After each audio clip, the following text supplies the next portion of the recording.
Alright, we're going to read Living with Art by Mark Getlein, the 11th edition, Chapter 8.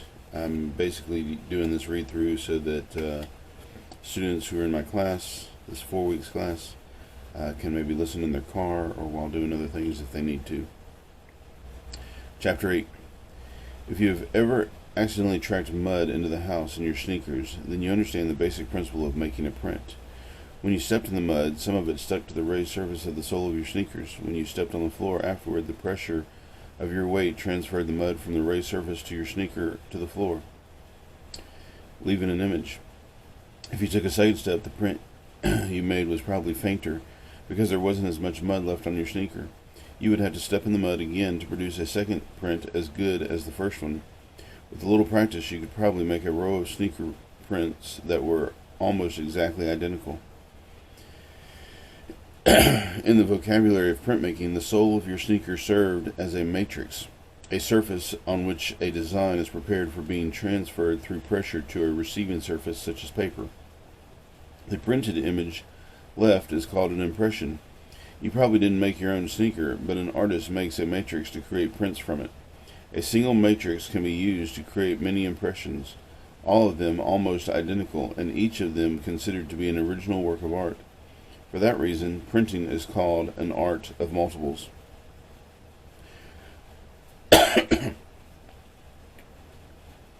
With the development of industrial printing technologies during the modern era, we have come to recognize a difference in value between original artist prints and mass-produced reproductions, such as the images in this book or a poster bought in a museum shop. Two broadly agreed upon principles have been adopted to distinguish original artist prints from commercial reproductions. The first is that the artist performs or oversees the printing process and examines each impression for quality. The artist signs each impression he or she approves. Rejected impressions must be destroyed. The second is that there may be a declared limit to the number of impressions that will be made. This number, called an edition, is also written by the artist on each approved impression, along with the number of the impressions within that edition. For example, a print numbered 10 over 100 is the 10th impression of a limited edition of 100. Once the entire edition has been printed, approved, signed, and numbered, the printing surface is cancelled by scratching across marks on it or destroyed so that no further prints can be made from it. Prints, however, were made for hundreds of years before these standards were in place. From the beginning, they have served to disseminate visual information to bring the pleasure of owning art within reach of a broad public. Three historical methods for making art prints, relief, Intaglio, and lithography, were joined in the 20th century by screen printing and in the 21st century by digital inkjet. This chapter takes up each method in turn, then closes with a look at some innovative ways in which contemporary artists are using printed images.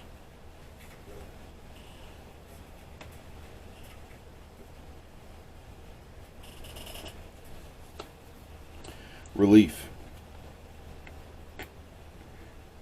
The term relief describes any printing method in which the images to be printed is raised from a background. Think of a rubber stamp. When you look at the stamp itself, you may see the words first class or special delivery standing out from the background in reverse.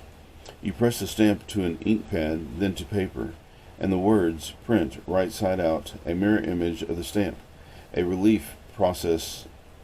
All relief processes work according to this general principle. Any surface from which the background areas can be carved away is suitable for relief printing, but the material most commonly associated with relief printing is wood. Woodcut. To make a woodcut, the artist first draws the desired image on a block of wood, then all the areas that are not meant to print are cut and gouged out of the wood so that the image stands out in relief. When the block is inked, only the raised area take the ink. Finally, the block is pressed on paper, or paper is placed on the block and rubbed to transfer the ink and make the print. The earliest surviving woodcut image was made in China, dated 868 CE. This portrayal of the Buddha preaching appears at the beginning of the world's earliest known printed book. a copy of the Diamond Sutra, an important Buddhist text. The image probably reproduces an original drawing in brush and ink executed in the slender, even width lines that Chinese writers liken to iron wire. Although only one copy survives, the edition of the sutra must have been quite large, for a postscript at the end of the 18-foot-long scroll tells us that the project was undertaken at the expense of one Wang Ji for universal free distribution. Two great Chinese inventions, paper and printing, are here united. In Europe, woodblocks had been used to print patterns on textiles since as early as the 6th century CE, but it was not until the introduction of paper that printing anything else became practical. Soon after, in the mid-15th century, the invention of the printing press and the movable type launched Europe's first great information revolution. For the first time in the West, information could be widely disseminated. Woodcuts quickly found a place as book illustrations, for the block could be placed on the same framework as the type, and the entire page inked and printed at the same time. As in China, the first printed books in Europe were illustrated with woodcuts. With the introduction of engraving and other printmaking techniques discussed later in this chapter, woodcut gradually fell out of favor with European artists compared with the later techniques. It seemed coarse and unrefined. Those very qualities drew artists to woodcut again in the early 20th century, when many rejected the refinement of the past in favor of bolder, darker, starker, more urgent images such as The Widow by Kathy Kollwitz. Head bowed, eyes cast down, the woman closes in on herself in grief, as though she were fitting herself into her own coffin. Her rough hands hint at life of hard work. Her swelling belly suggests that she is pregnant with a child who will never know its father. Kollwitz allowed traces of cutaway portions of the block print, invoking the energy and even the violence of the cutting and gouging that cleared the background away. The Widow is from a portfolio of 7 prints called War. Created in the aftermath of World War I, the prints evoke the trauma of the war from the perspective of those left behind, mainly women. By the 14th century, China had advanced the next step to woodcut by using multiple blocks to print images in full color. A few centuries later, this technique was transmitted to Japan, where during the 18th century it was brought to a level of perfection that had made Japanese prints famous the world over. I'm not reading the sidebars, but you should read the sidebars. Some of the questions on the quizzes are in those sidebars. Produced by the thousands and cheaply sold, woodblock prints in Japan were a popular art, and they never enjoyed the prestige of painting. By the beginning of the 20th century, this tradition had almost died out, largely supplanted by photography and lithography, Western imports that were embraced as part of modernization. Paradoxically, it was the Western admiration for the prints that prompted Japanese artists to reconsider them, launching a movement called Shinhanga, new prints. Shinhanga artists generally focused on traditional subject matter, catering to taste for romanticized, nostalgic views of Japan. The movement's energies dissipated during the 1960s, but the penchant for nostalgic views continued to be felt in contemporary woodblock prints. It is rare to find a woodblock artist who embraces sleek, urban aspects of present-day Japan, as Mato Sugiyama does in Sumida River, late autumn. The Sumida River flows through Tokyo and empties into Tokyo Bay. The print depicts an artificial island in the bay called Tsukishima, which is part of Chao, a ward in the city's business district. Sugiyama knew this district well, for he himself had a successful business career in Tokyo. It was not until he retired at the age of 70 that he was able to devote himself to art full time. He would have carved a number of blocks to make this complex print, one for each color.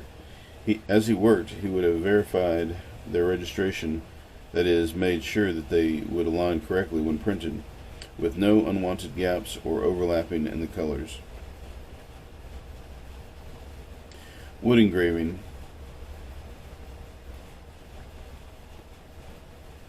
Like a woodcut, a wood engraving uses a block of wood as a matrix, but whereas a woodcut matrix is created on a surface cut along the grain, a wood engraving matrix is created on a surface cut across the grain, an in-grain block.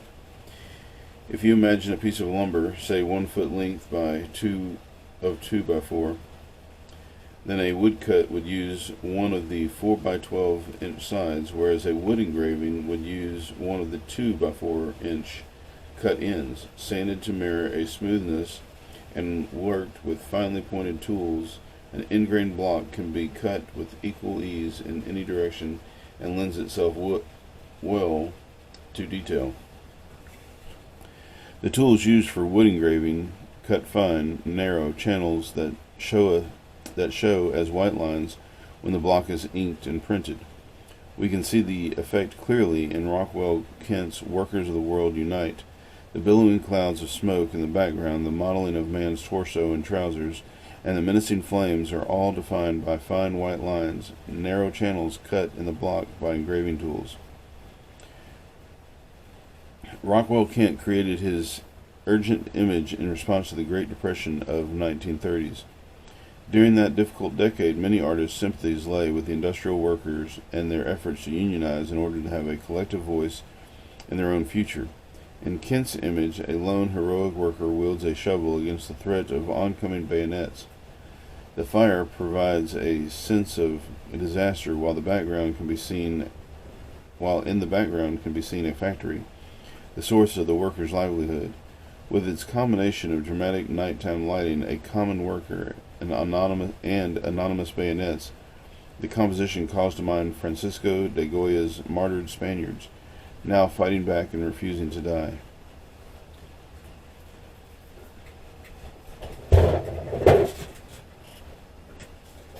Excuse me just a minute. Let me get a drink of water.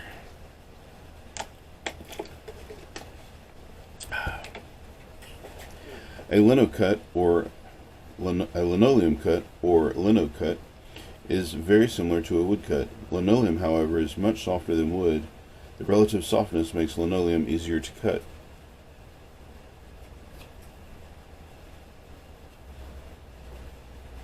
But it also limits the number of crisp impressions that can be produced. Since the block wears down more quickly during printing, linoleum has no grain. The relative softness makes linoleum easier to cut, but it also limits the number of crisp impressions that can be produced since the block wears down more quickly during printing. Linoleum has no grain, so it is possible to make cuts in any direction with equal ease. John Moifengajo's Men Are Working in Town shows the almost liquid ease with which linoleum can be cut. One of southern Africa's most beloved artists, Moifengajo, devoted most of his artist career to lino cuts.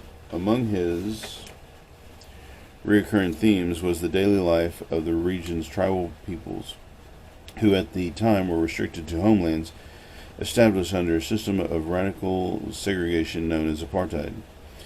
Moifengajo himself was a member of the Avambo people. Dividing his image into 3 registers, Moifengajo depicts men working in town and in the mines, while women milk livestock, feed chickens, and cut down trees. Text labels each activity. Moifengajo wanted his art to be clear, and he said that his style was a teaching style. Among the things he taught was a generous vision of society based in racial harmony. In the words of one of his most famous prints, he urges hope and optimism in spite of the present difficulties.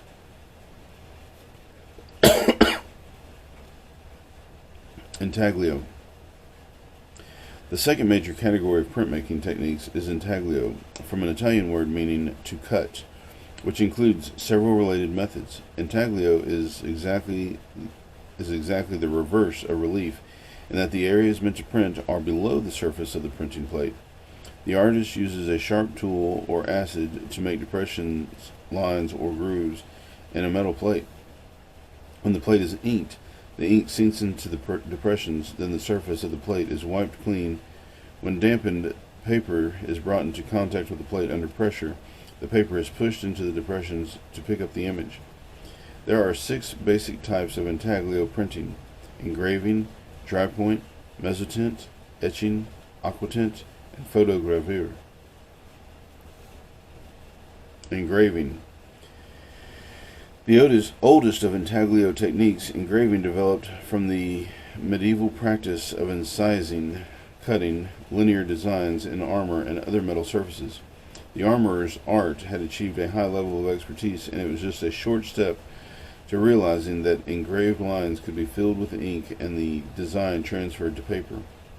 The basic tool of engraving is the baron, a sharp V-shaped instrument used to cut lines into the metal plate.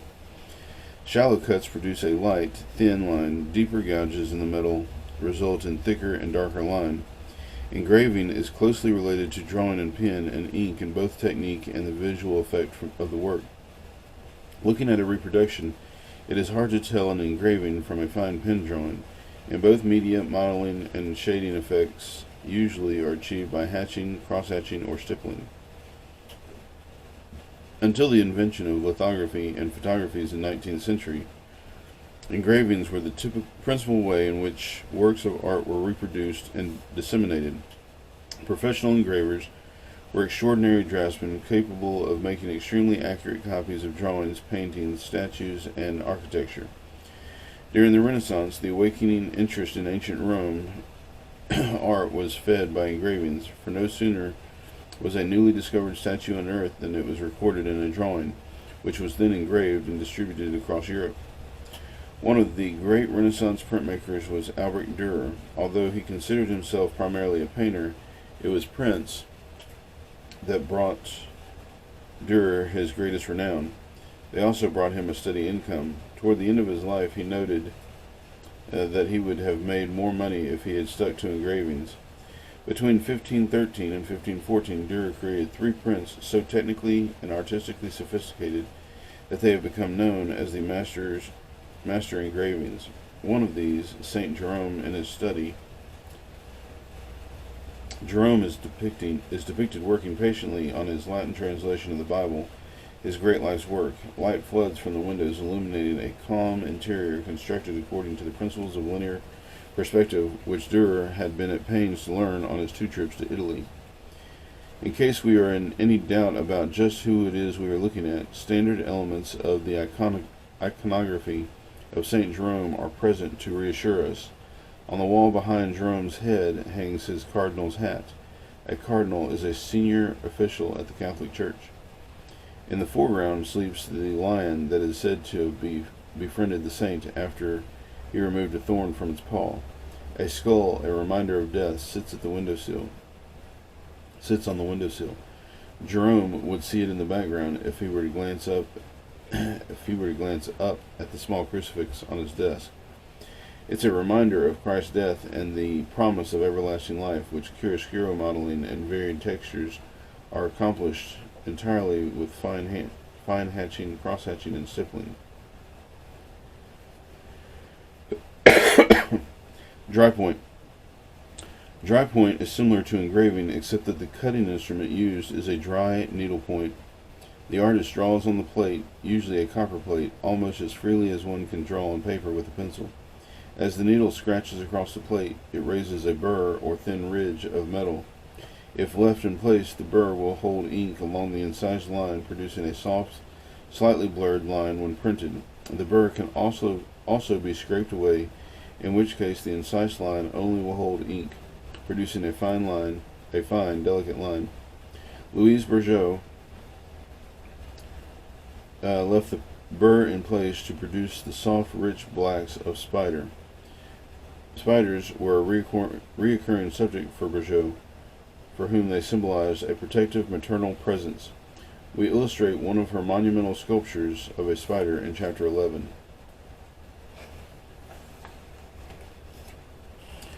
Mezzotint. Almost all major printmaking techniques developed anonymously. We do not know who was the first person to make a woodcut, or who first realized that lines incised into metal for decoration could also hold ink and be pressured into printing. With Mezzotint, however, we know precisely who invented it and when. It was devised by a 17th century amateur artist named Ludwig van Siegen, who lived in Utrecht in the Netherlands. In 1642, van Siegen sent a print created with his new technique to the King of the Netherlands, together with a letter boasting that there is not a single engraver, a single artist of any kind, who can account for or guess how this work is done. Mezzotint was indeed something new in painting, a method for producing finely graded tonal areas of gray shading into one another without using line. Mezzotint is a reverse process in which the artists work from dark to light. To prepare a mezzotint plate, the artist first roughens the entire plate with a sharp tool called a rocker. If the plate were inked and printed after this stage, it would print a sheet of paper entirely black, because each roughened spot would catch and hold the ink. Lighter tones can be created only by smoothing or rubbing out these rough spots so as not to trap the ink. To do this, the artist goes over the portions of the plate with a burnisher, a smoothing tool, and or scraper to wear down the roughened burrs. Where the burrs are partially removed, the plate will print intermediate values. The lightest values print in areas where the burrs are smoothed away entirely. Mezzotint found immediate favor as a method for reproducing famous paintings in black and white, thus making them available to a broad audience. Though less often used today for original prints than other techniques, it is still the first choice for artists who want a seamless range of values at their disposal, especially if they work on a small scale. Susan Rothenberg's Mezzofist No. 1 illustrates clearly the reverse process of Mezzotint, where the artist fishes up lighter values from a black ground. Ranging from dark gray to brilliant white, Rothenberg's image resembles a chalk drawing on a blackboard, complete with erasures, an effect only possible with Mezzotint.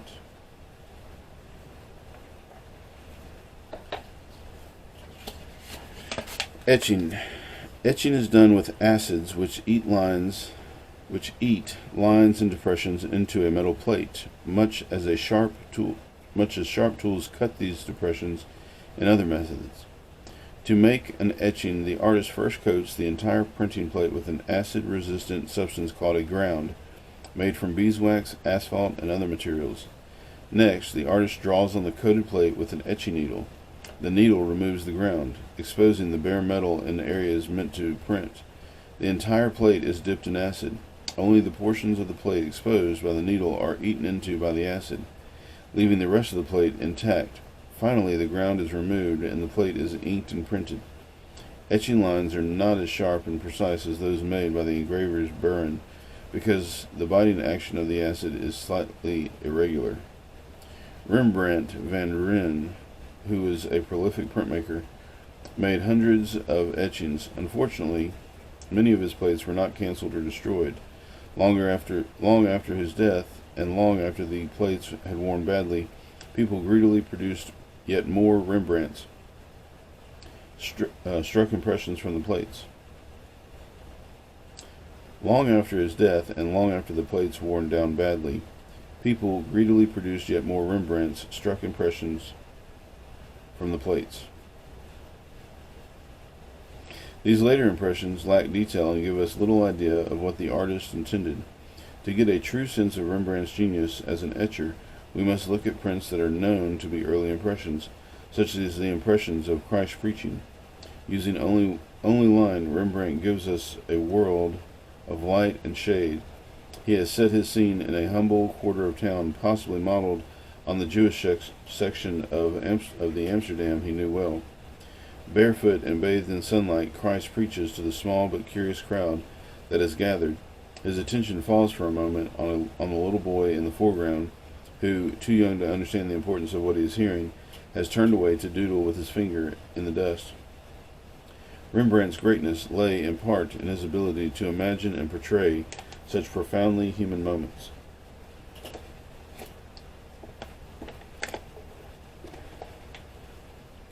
Aquatint.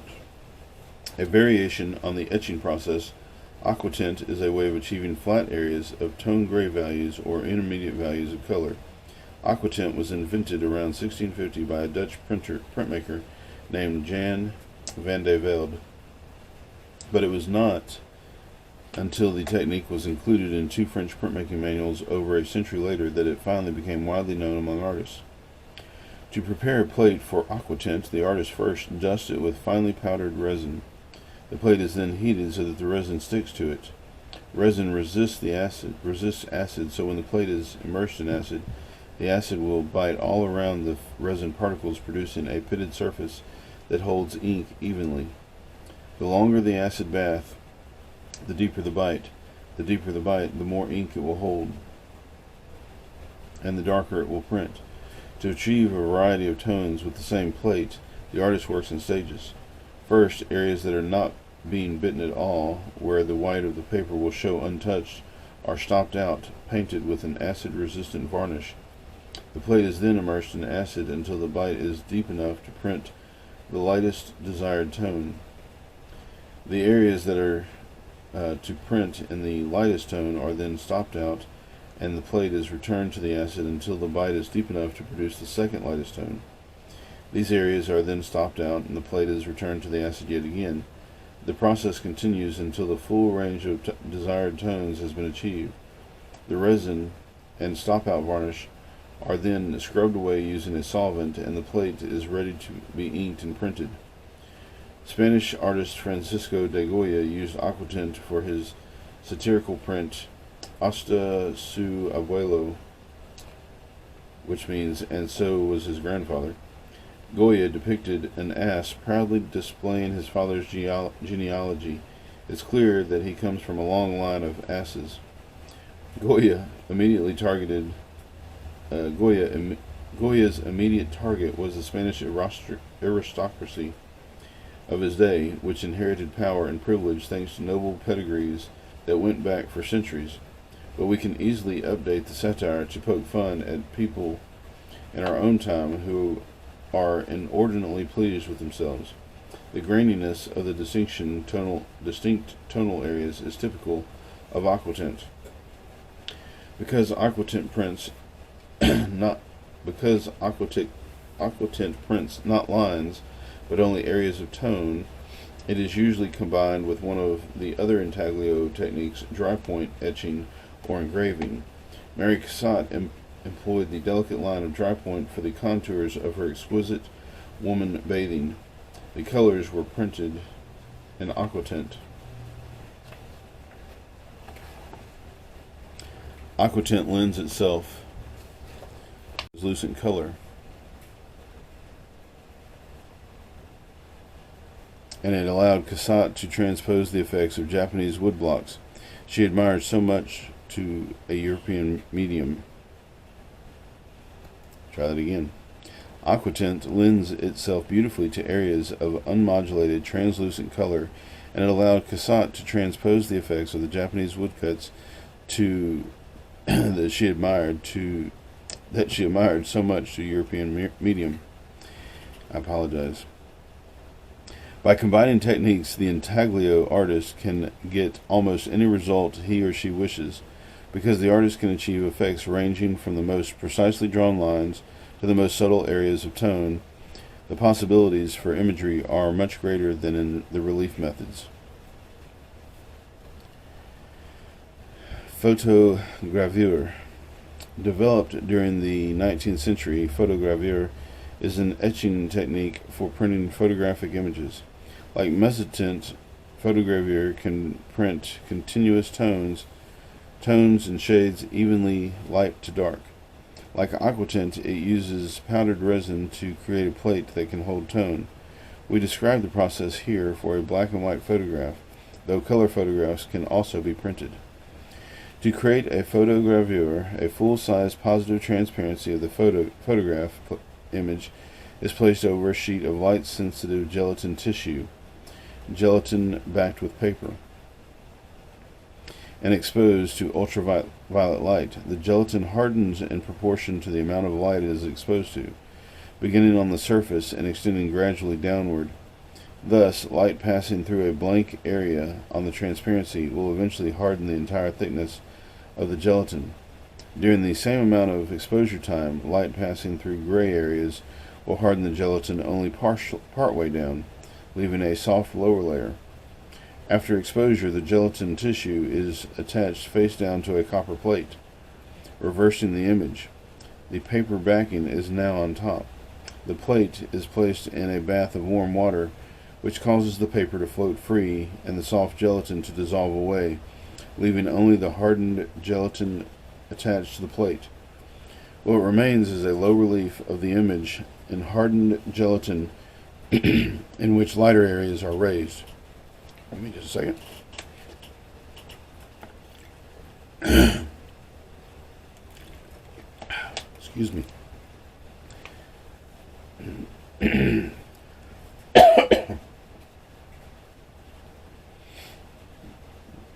Try that again. The plate is placed in a bath of warm water, which causes the paper to float free and the soft gelatin to dissolve away, leaving only the hardened gelatin attached to the plate. What remains is a low relief of the image in hardened gelatin in which lighter areas are raised. The gelatin layer is thicker, and darker areas are sunken. The gelatin layer is thinner. The gelatin surface is now dusted with resin for the Aquatint, and the plate is heated to bind the resin to the surface. When the plate is immersed in acid, the acid eats through the gelatin and into the plate below, etching it. Because the gelatin varies in thickness, the bite will vary in depth. By the time the acid has eaten through the thickest layers of gelatin to reach the plate, the lowest layers will be deeply etched. The deeply etched areas will print velvety darks. The barely etched areas will print pale tones. Photogravure was initially used to print photographs and photographic reproductions of paintings as book illustrations. Now that many contemporary artists are routinely working with photographic images, photogravure has become newly interesting as a printmaking technique. In Lorna Simpson's Counting, the three photographic images, the woman in a white dress, the small brick hut, the circles of braided hair, were printed using photogravure. The text labels were printed using silkscreen, discussed later in this chapter. Simpson's work often juxtaposes text and images, inviting us to explore their association and make our own meanings. Her larger subject is African American experience, especially women's experience.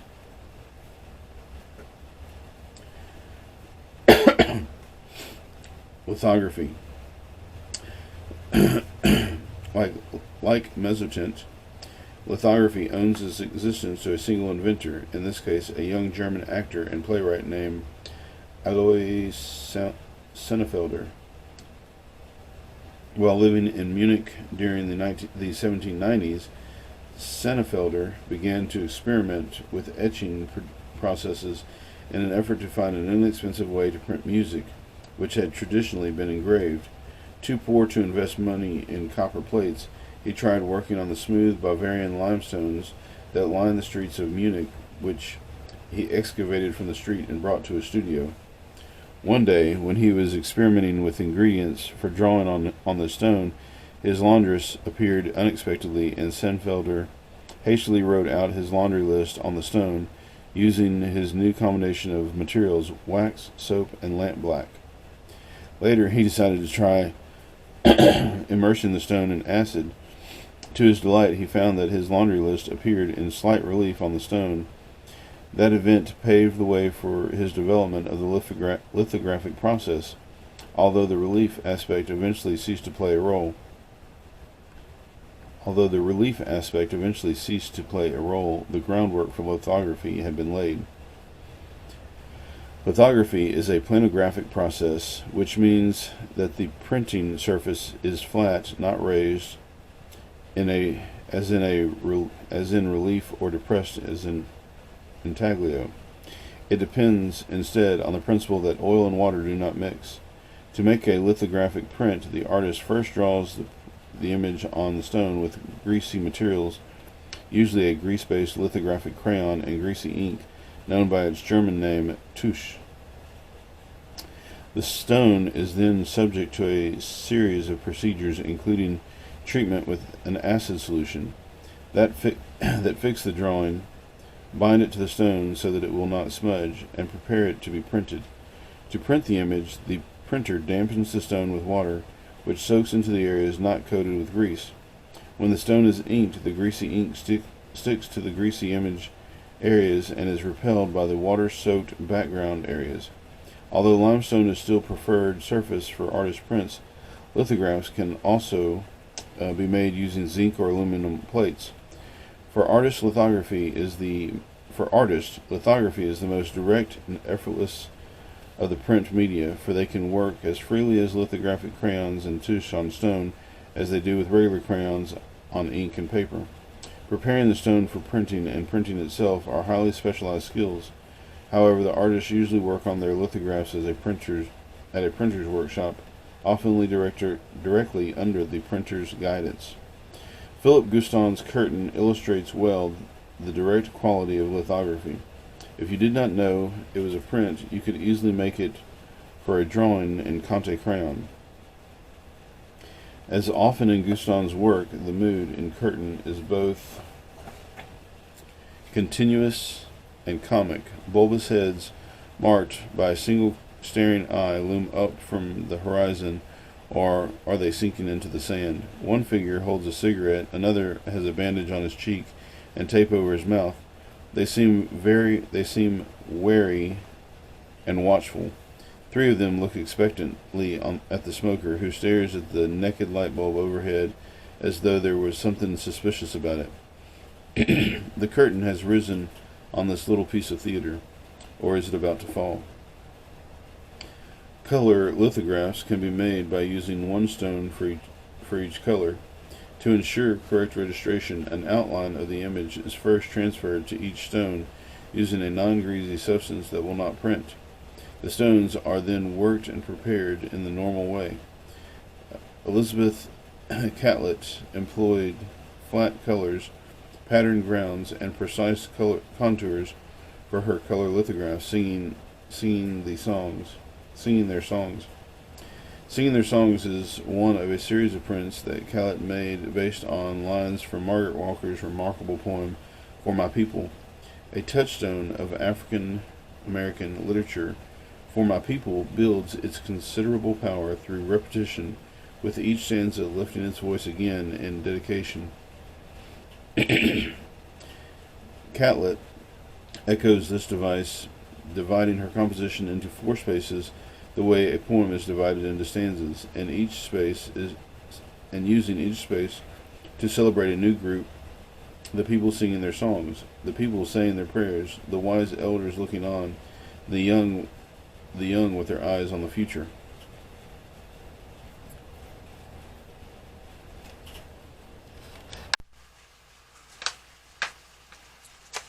Alright, you probably couldn't tell it, but I just took a coffee break and tried to get a better microphone. Let's see if this works. Screen printing. To understand the basic principles of screen printing, you need only the lettering stencils used by school children. The stencil is a piece of cardboard from which the forms of the alphabet letters have been cut out. To trace the letters onto the paper, you simply trace the pencil over the paper and fill in the holes with pencil or ink. Today's art, screen printing, works much the same way. The screen is a fine mesh of silk or synthetic fiber mounted in a frame, rather like a window screen. Silk is the traditional material, so the process has often been called silkscreen or serigraphy, silkscreen or silk writing. Working from drawings, the printmaker stops out blocks, screened areas that are not meant to be printed by plugging up the holes, usually with some kind of glue so that no ink can pass through. Then the screen is placed over paper and the ink is forced through the mesh with a tool called a squeegee. Only the areas not stopped out allow ink to pass through and print on the paper. To make a color screen print, the artist prepares one screen for each color. On the blue screen, for example, all areas not meant to print in blue are stopped out, and so on for each of the other colors. The preparation of multiple color screens is relatively easy and inexpensive. For that reason, it is not unusual to see serigraphs printed in 10, 20, or more colors. Ed Ruscha's screen print standard station takes advantage of the medium's ability to produce broad areas of flat, uniform color. Popularly used for such humble purposes as printing t-shirts and posters, screen printing is well suited to the banal, everyday subject matter of roadside gasoline station. The two-tone background was created using a technique called split fountain, in which two colors are placed on a single screen and their zone of contact is carefully controlled. Ed Ruscha has lived in Los Angeles since his student days, and one way to understand his work is to think of the giant white letters of the famous Hollywood sign that can be seen there against the hills. The dramatic diagonals of Ruscha's gasoline station project the word. The dramatic diagonals of Ruscha's gasoline station projects the word standard across the page as boldly as a beam of light projecting a film title onto a screen. Indeed, the sign itself resembles a movie theater marquee. Standard Oil was the name of the first and most famous of all oil companies, but Ruscha leaves out the word oil so that standard can take on its other meanings as well: a norm, a benchmark, a banner, a flag. His image of a standard station slyly links two fundamental elements of American life: our love affair with the movies and our love affair with the automobile. Monotype. There is one major exception to the rule stated at the beginning of this chapter, that prints are an art of multiples. That exception is the monotype. Monotypes are made by an indirect process like any other print, but as the prefix mono implies, only one print results. To make a monotype, the artist draws on a metal plate or some other smooth surface, often with diluted oil paints. Then the paint is run through a press. The plate is run through a press to transfer the image to paper, or the artist may simply place a sheet of paper on the plate and hand rub it to transfer the image. Either way, the original is destroyed or so altered that there can be no duplicate impressions. If a series of prints is planned, the artist must do more work on the plate. Monotype offers several technical advantages.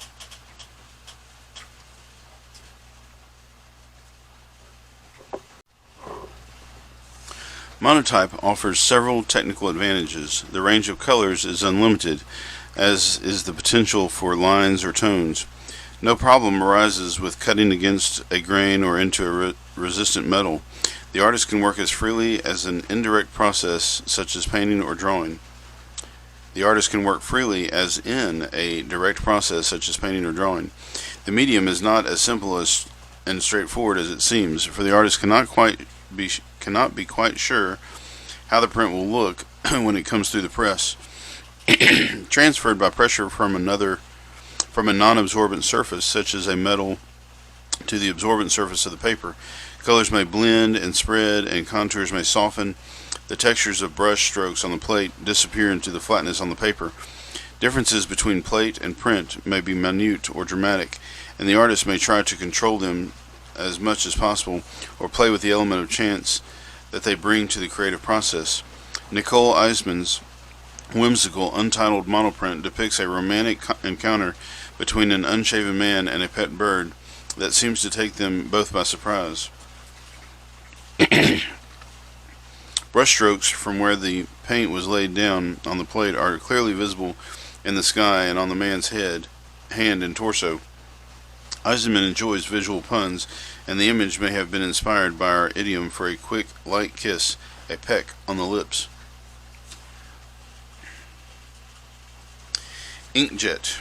According to the traditional definition, a print is made from a matrix. For a woodcut or wood engraving, for example, the matrix is a piece of wood. For a lithograph, the matrix is a slab of stone. Within the past few years, however, this definition has been blurred by the acceptance of digital inkjet prints as a fine art medium.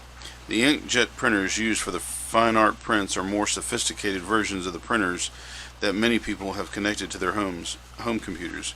Like a home printer, a high-quality printer creates an image from a digital file by spraying mists of ink at a receptive surface such as a sheet of paper. There is no matrix. A high-quality printer is capable of printing with more colors than a home-grade printer. However, it uses finer pigment-based inks formulated to resist fading or altering in color over time. British artist Fiona Ray generates the initial compositions for her paintings on the computer. I use Photoshop as if it were a sophisticated photocopier. She says, I can feed an image into it and flip the colors around to come up with a set of colors that might have taken me years to figure out by hand. Once the composition has reached a certain point, Ray freely paints a version of it onto a large canvas and continues from there.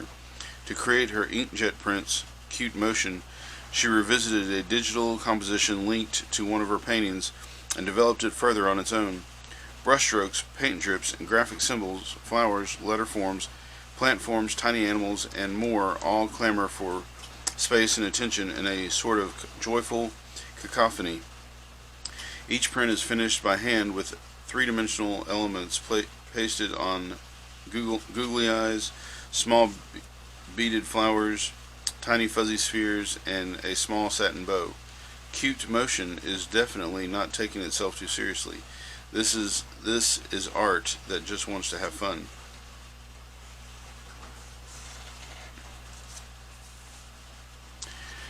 Recent directions. Printing on the world.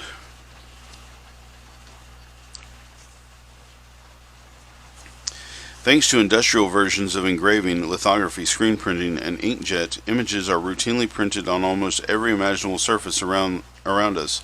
Balloons, clothing, ceramics, CDs, packaging, textiles, wallpaper, decals, electronics, and more. Perhaps it should not surprise us then that artists are increasingly taking printed images into the third dimension as well.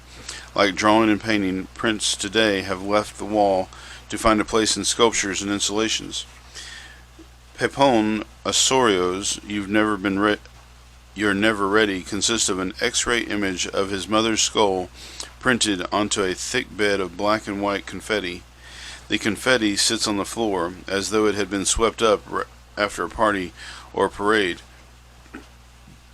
Osorio came across the X-ray while he was cleaning out his mother's house after she had been moved to a care facility. He recalls staring at it and wondering what it meant. His reaction was to enlarge the image to 10 feet in height and make an inkjet print of it. The hard part was persuading someone to take on the challenge of printing on 100 pounds of confetti. It took me only like 7 months to convince the printer to do it, Osorio says. Everyone who I went to said, forget it, you're crazy, I'm not doing this. The surface Osorio chose to print on contributes to the meaning of the work in a way that a simple sheet of paper would not have, for confetti is closely associated with festive, celebratory occasions. Osorio envisioned You're Never Ready as a way of celebrating his mother's life and preparing himself for her death, though as the title indicates, one can never be truly ready. Alright, my camera just went off, and I'm not sure at which point it stopped recording, but I'm going to carry on because I've had more trouble recording this particular chapter than any chapter yet. But I won't bore you with all the details. Suffice it to say, this is my third attempt to read chapter 8. Pepone Osorio's print belongs to the artistic tradition of memento mori, objects that remind us of our mortality. From the Latin, remember that you must die, Dario Robletto's work, in contrast, often has its roots in mourning, consolation, and remembrance, ways in which the living cope with loss. Robletto makes sculptures from evocative, emotionally charged fragments of the past. The hundreds of lights that call us from the darkness and candles, un burn, suns un shine, death un dies, are stage lights taken from the album covers of live concerts by musicians who have since died. Music and the vinyl records that preserve it for so long are fundamental references for Robledo, who has compared his work to that of a DJ sifting through half-forgotten recordings, looking for compelling moments that can be sampled or mixed to create something new. Robledo arranged his hundreds of lights in a composition based on the Hubble Deep Field, a celebrated photographic image that captures numerous gigantic galaxies as they were billions of years ago. He printed his composition on vinyl wallpaper and set it on a curved, freestanding partition that embraces whoever stands to contemplate it. The album covers that the lights were taken from by Patsy Cline, Bob Marley, Marvin Gaye, and many other musicians belong to Robledo, his mother, and his grandmother. One of the themes of the sculpture is how affection for certain musicians and songs is passed from one generation to the next. With age, the pleasure of listening gains an undertow of sadness as we are reminded of the people who listened before us who are no longer here. I apologize if you can hear the rain in the background. With Caledonia Curry, better known as Swoon, prints return to the wall, but this time the wall is outdoors. Swoon makes large linocuts and woodcuts on lightweight paper, cuts the images free of their ground, then pastes them up on urban walls and barriers. For me, pasting is about many things, she says, and one of them is about declaring the walls of the city a public sounding board for our dreams, desires, and collective identity. I see these walls as a ground level, reachable and seeable by the masses bulletin board for a million voices needing outlets, and I am one of them. Swoon's subjects are ordinary people looked at closely, she says. She created the portrait illustrated here while traveling in Brazil in 2011. A young Camaraura woman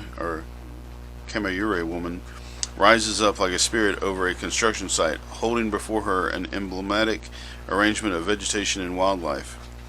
The Camaraura are one of several indigenous people who were then fighting the Brazilian government's project to build a huge hydroelectric dam on the Xigu River, the principal river of their region and a major tributary to the Amazon. They and the environmental groups protesting alongside them did not prevail. As of this writing, the dam is under construction, though it is still being contested. Swoon began her career as a street artist, but her work quickly drew the attention of an adventurous gallery owner, who invited her to create an installation. A number of museums have since followed this lead. It's not street art once it's inside, but nitpicking over titles and definitions is a waste of precious breath, she says. Just make something good. That, my friends, finally concludes Chapter 8. I hope it actually sounds right on the audio.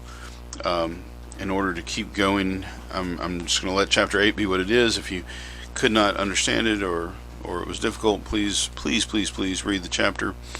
And also go back and look at some of these wonderful images. Swoon has been one of my favorite artists for a long time.